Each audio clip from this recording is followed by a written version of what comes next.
survived a bachelorette trip from hell this weekend where wearing a wedding ring and being loyal to your man makes you not a girl's girl.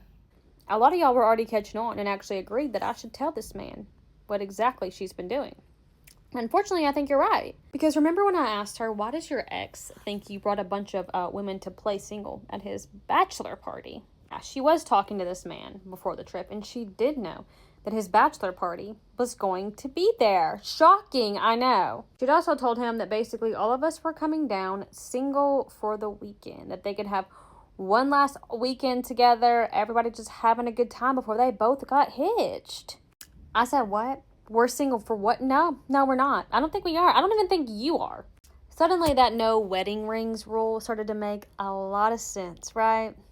She said I was taking it wrong and that she just meant that, she didn't want people acting married this weekend. She wanted everybody to go out and have fun and not act married. Since when do married people not have fun? I don't know about y'all, but I have more fun as a married woman than I ever did before.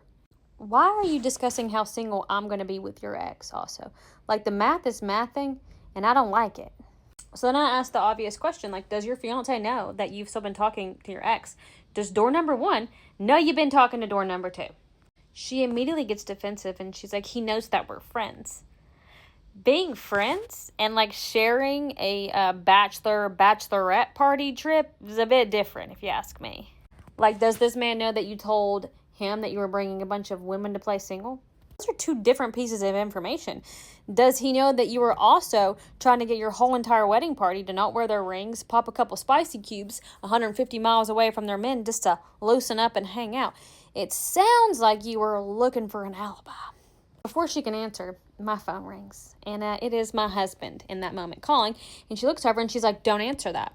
Oh, no, don't answer that. We're definitely answering that now. Because apparently she was worried that since my man knows door number one and door number two, he's going to start asking some questions, and you'd be correct, as he should. So I answer it, and eventually I'd tell him exactly who's there.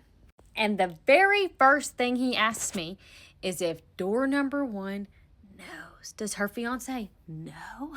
Thank you. Now she's pissed because I've told my husband what exactly she's doing here. She's mad at me and says that I'm making it into something that it's not. Is it not? If it's not a big deal, why haven't you told your man?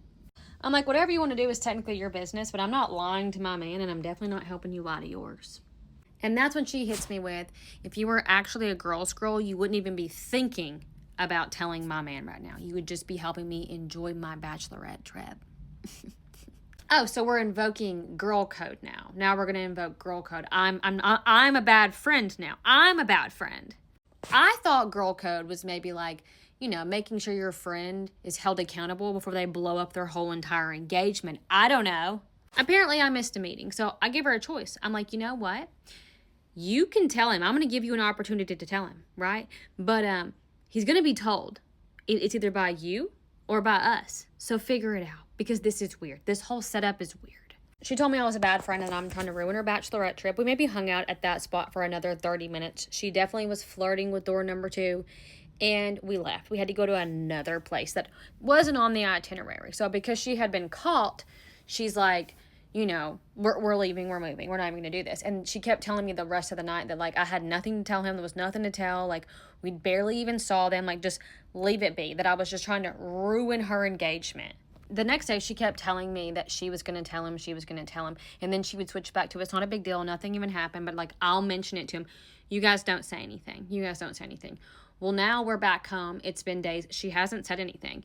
And, I don't know, at what point am I a terrible person for not mentioning anything to him? Because I would want to know.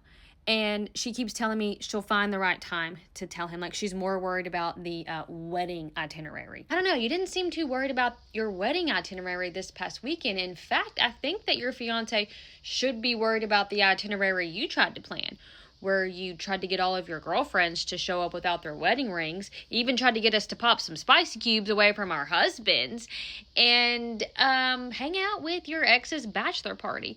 That itinerary might be something that needs to be brought up. Yeah, well, guess who's supposed to be coming over to my house tonight? Her fiance, door number one. Well, if she hasn't told him by then, what am I supposed to do? Just sit across from him with all of this information, pretending like I don't know? I don't know if I'm going to be able to do that or my husband. Well, guess who suddenly thinks that she might come over too? her. And it's weird because she never comes over. I feel like she's babysitting just to make sure that we don't say anything to him. I don't know. I guess we'll see how it plays out, because if she thinks I'm going to sit there and just like lie to that man's face, then she's going to realize this night is not going to be going the way that she thinks it is.